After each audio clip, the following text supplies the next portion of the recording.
Jorge Viana. Queria cumprimentar aqui os nossos colegas senadoras e senadores aqui presentes.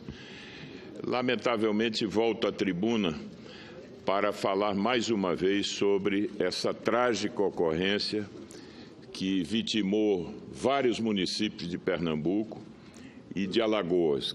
Refiro-me às enchentes que, mais uma vez, senador Jorge Viana, atingem o nosso Estado, provocando uma situação paradoxal. Nós que vivemos 6 anos de estiagem severa, que afeta de forma direta grande parte das regiões do nosso Estado, sobretudo a região agreste e o sertão, mas também com efeitos sobre parte da Zona da Mata. Agora vivemos uma situação que nos coloca uma tragédia, que são as enchentes, que inclusive fazer o registro com muito pesar de 4 mortes que ocorreram no nosso Estado.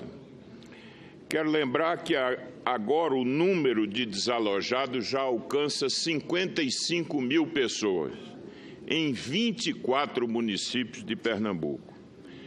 Dentro desse contexto, foi ampliado o prazo de situação excepcional de 120 para 180 dias, o que permitirá, conforme a legislação, uma ação mais prolongada do poder público nas áreas atingidas.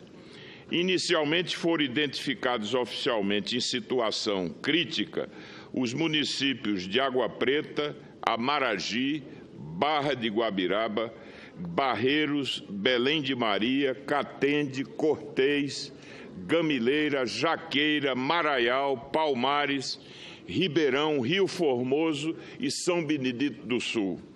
E desde ontem foram incluídas as cidades de Caruaru, Ipujuca, Joaquim Nabuco, Jurema, Lagoa dos Gatos, Primavera, Quipapá, Serinhaém, Tamandaré e Chechel. De acordo com o Ministério da Integração Nacional, a situação de emergência é decretada quando a capacidade de resposta do município atingido está seriamente comprometida, o que exige a ajuda complementar do Estado ou da União para as ações assistenciais e de recuperação. Também gostaria de prestar minha solidariedade ao povo alagoano, que também foi fortemente castigado por chuvas torrenciais que resultaram em 7 mortes e hoje há registro de 24 mil desabrigados, alcançando também um grande número de municípios daquele estado. Senhor presidente, senhoras e senhores senadores, estamos desde segunda-feira articulando ações e quero nesse momento me dirigir ao senador Humberto Costa, que tem sido parte importante nesse processo de articulação. Estivemos hoje reunidos, toda a bancada federal de Pernambuco, senadores e deputados, para que juntos, de forma suprapartidária, possamos nos mobilizar com o único propósito de atender o mais rápido possível e minimizar o sofrimento da nossa população. Nessa reunião ficou decidido que as ações terão que contemplar necessariamente 3 dimensões. Uma dimensão de natureza emergencial e assistencial, outra que se destina à reconstrução dos equipamentos públicos, de acessos nesses municípios e, finalmente, ações de caráter preventivo e que, no nosso caso, necessariamente exigem a realização e conclusão de importantes obras do sistema de contenção de barragens no nosso Estado. No primeiro caso, ou seja, para as ações imediatas e assistenciais, deverão ser liberados 20 milhões de reais para o governo do Estado de Pernambuco. A população que foi duramente atingida precisa necessariamente de cestas básicas, de alimento, de agasalhos, de colchões e ainda de produtos de higiene pessoal. Nessa mesma linha, devemos registrar, por exemplo, uma notícia que foi confirmada pelo Ministério das Cidades, de que o cartão reforma, que é uma linha recente que foi adotada por esse Ministério, priorizará o atendimento da população desses municípios, que poderá utilizar recursos para a recuperação do piso, da estrutura, de partes danificadas, ou seja, recuperar as condições de habitabilidade de muitos imóveis que foram atingidos. Conforme anunciado, pelo menos 70 milhões deverão ser alocados esse ano para Pernambuco. O benefício médio é da ordem de R$ 5.000, mas poderá atingir R$ 9.000. A bancada também deliberou que é fundamental que uma ação muito importante é a liberação pelo governo federal dos saques das contas do FGTS das famílias atingidas, o que já pode ser efetivado em função da edição de hoje da portaria número 68 do Ministério da Integração, que reconhece a situação de emergência nos municípios pernambucanos e alagoanos. Além disso, é preciso que possamos, o mais rapidamente possível, regularizar o abastecimento d'água, que sofreu um colapso em vários sistemas.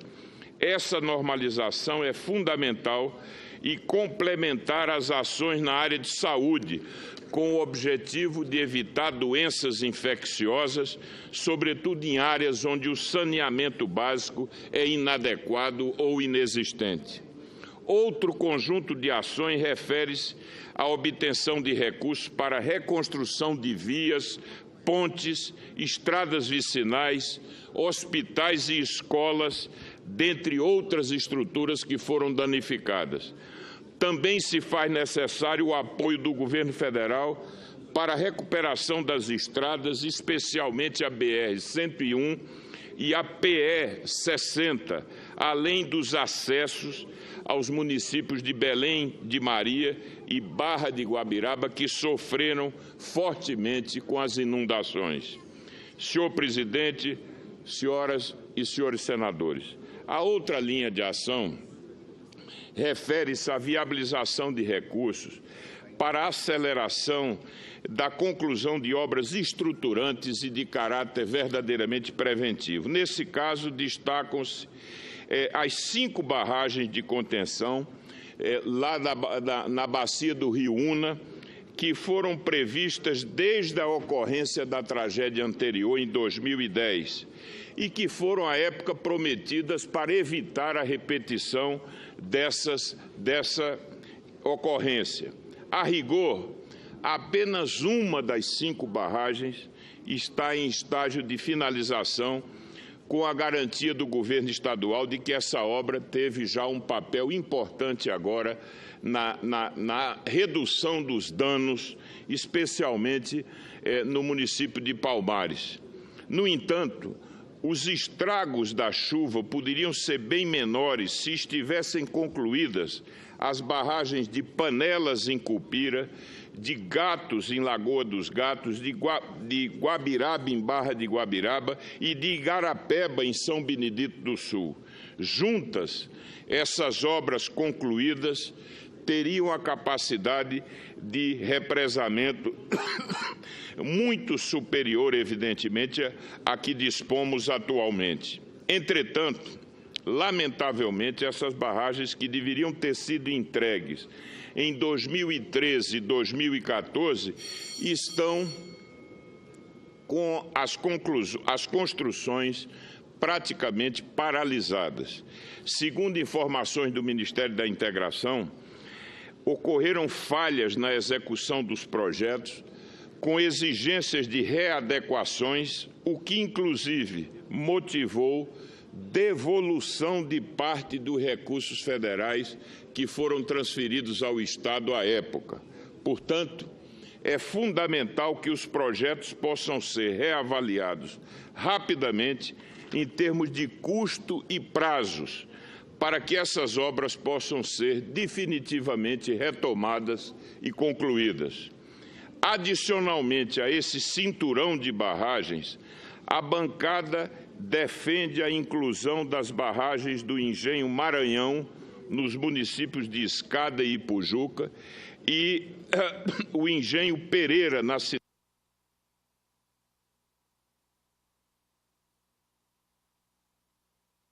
estruturalmente fundamental para evitar os danos de enchentes que possam também atingir a Mata Meridional e a própria região metropolitana lá do Recife. Hoje, à tarde, a bancada irá ao Ministério da Integração cobrar as providências cabíveis no tocante ao apoio orçamentário e das ações que precisam ser implementadas na área da defesa civil.